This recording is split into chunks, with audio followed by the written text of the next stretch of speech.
Hai, Assalamualaikum dan selamat sejahtera bersama dengan Cikgu Lai lagi hari ini. Okey, ingat lagi tak hari tu cikgu ada bagi homework 7.1C, soalan nombor 1 dan 3. Cikgu harap semua orang dah buat ya. Okey, jom kita tengok soalan 1. Okey, baca soalan.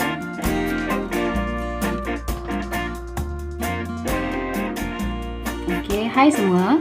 Hari ini cikgu nak tunjukkan jawapan bagi latihan yang cikgu suruh kamu buat hari tu. Praktiskan diri 7.1C di muka surat 193. So, kita baca soalan.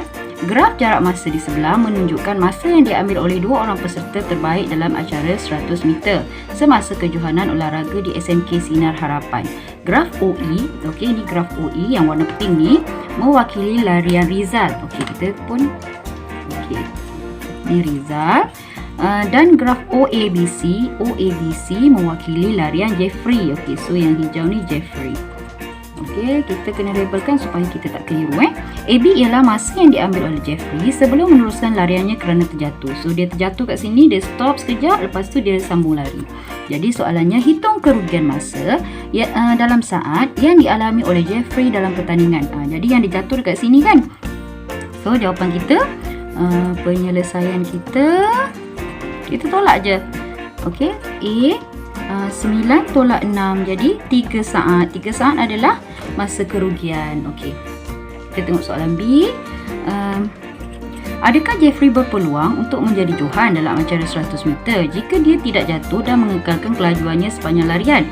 Okey, kalau dia tak jatuh, agak-agak dia boleh menang tak? Itu soalan dia.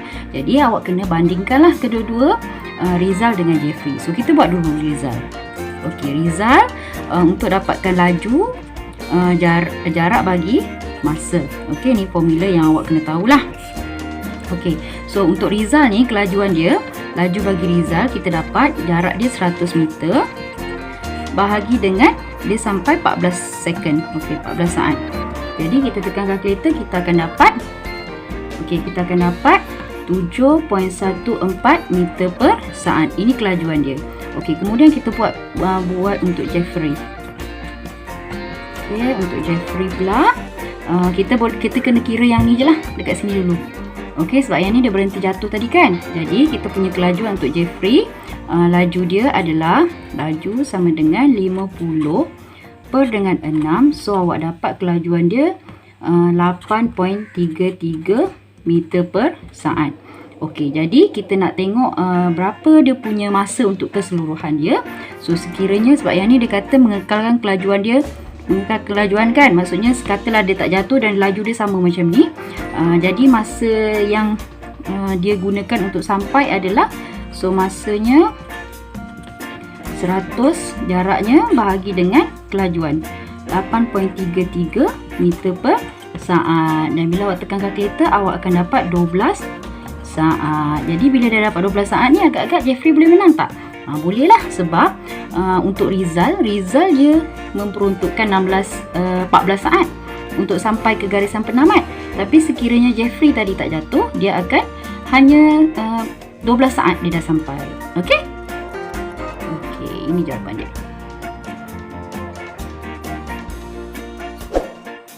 Okey, seterusnya kita tengok soalan nombor 3 pula. Baca soalan dulu. Okey, seterusnya muka surat 192. Okey, soalan nombor 3. Encik Jamal ke Padang Besar bersama keluarganya. Semasa perjalanan pulang ke Jitra, mereka singgah di Bukit Kayu Hitam untuk minum petang. Graf jarak masa di sebelah menunjukkan perjalanan pulang dari Padang Besar ke Jitra. Okey, sekarang sini Padang Besar, sini Bukit Kayu Hitam dan sini Jitra. Okey, hitung tempoh masa kereta Encik Jamal berada dalam keadaan pegun. Okey, macam cikgu cakap sebelum ni, untuk soalan A ni biasanya kita akan dapat satu markah terus. Kita tengok je daripada graf kita. Yang ni terutama kalau pelajar SPM lah, KBSM. Jadi kita punya penyelesaian untuk soalan yang pertama. Okey, so dia tanya kan, pegun maksudnya dekat sini. Jadi 55 tolak aja 30. Jadi awak dapat 25 minit. Satu markah dekat sini. Okey, so soalan B. diberi laju purata perjalanan dari Padang Besar Bukit Kayu Hitam ke Bukit Kayu Hitam adalah 66 km per jam. Jadi maksudnya daripada Padang Besar ni ke Bukit Kayu Hitam, kelajuannya adalah 66 km per jam. Jadi tentukan nilai P dekat sini. Okey, so macam mana awak nak buat? Okey, jadi B laju sama dengan jarak bahagi masa. Ini formula dia. Okey, sekarang dia bagi kita laju 66. Okey, 66 km per jam. Okey. Sekarang kita nak tahu, dia kata tentukan nilai P. So nilai P, nak tahu jarak dia adalah okey, jarak dia, dia punya jarak dia maksudnya 60. Okey, 60 tolak dengan P kita tak tahu, per dengan masa kita adalah 30 minit. Okey, jadi kita nak selesaikan dia 30 minit ni per dengan 60 sebab dia dalam, yang ni dia dalam kilometer per jam kan. Jadi darab dengan 30 per 60 sama dengan 60 tolak P. Okey, yang ni bila awak selesaikan, dia akan dapat, okey, awak akan dapat 33 sama dengan 60 tolak P. So nak dapatkan P sama dengan 60 tolak 33. So P awak akan dapat 27. Jadi dekat sini kita punya nilai P adalah 27 km. Okey. So kita tengok soalan yang kedua. Okey, kemudian dia kata hitung jarak di antara Padang Besar, ni Padang Besar dengan Bukit Kayu Hitam. Jadi jaraknya kalau kat sini 27, jaraknya 60 tolak dengan 27 je lah. Okey, so 60 km tolak dengan 27 km, awak akan dapat 33 km. Okey, itu untuk soalan B. Okey, seterusnya kita pergi soalan C. Okey, soalan C. Jika Encik Jamal memandu dengan laju purata 64.8 km per jam semasa perjalanan pulang dari rumahnya di Jitra dari Bukit Kayu Hitam. Okey, maksudnya sekarang dekat sini. Okey, so dia suruh hitungkan nilai T. Okey, so apa awak nak buat? C, dia bagi awak laju purata 64.8 km per jam sama dengan 27 per, kenapa 27? Sebab kita ambil dekat sini. Sini dia balik. So jarak kita 27 per dengan T tolak 55. Kita nak cari T kat sini. Okey, T tolak 55 per 60. Kenapa per 60? Sebab dia dalam 6 km per jam. Okey, so ini nak tukar jam, nak bahagi dengan 60 lah. Okey, kemudian so dekat sini awak selesaikan T tolak 55 per 60 sama dengan 27 bahagi dengan 64.8. Okey, yang ni awak selesaikan macam biasa.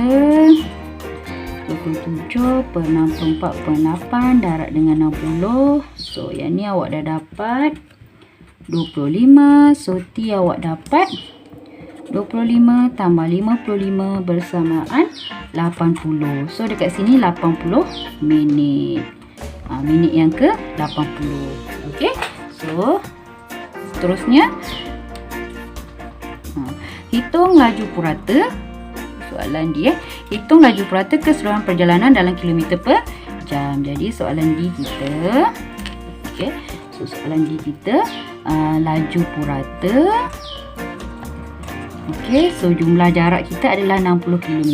Ni 60 ni jumlah jarak So 60 km bahagi dengan 80. Okey. So awak akan dapat 0.75. Okey, ni tapi sebab dia minit, dia nak dalam jam, awak kena darab dengan 60 lah. Ni sebenarnya 80 per 60. Sebab dia kira nak tukar dia punya unit Jadi awak akan dapat 45 km per jam. Okey, kalau ada masalah boleh komen dekat bawah ni ataupun boleh PM cikgu. Okey. Selamat belajar. Bye.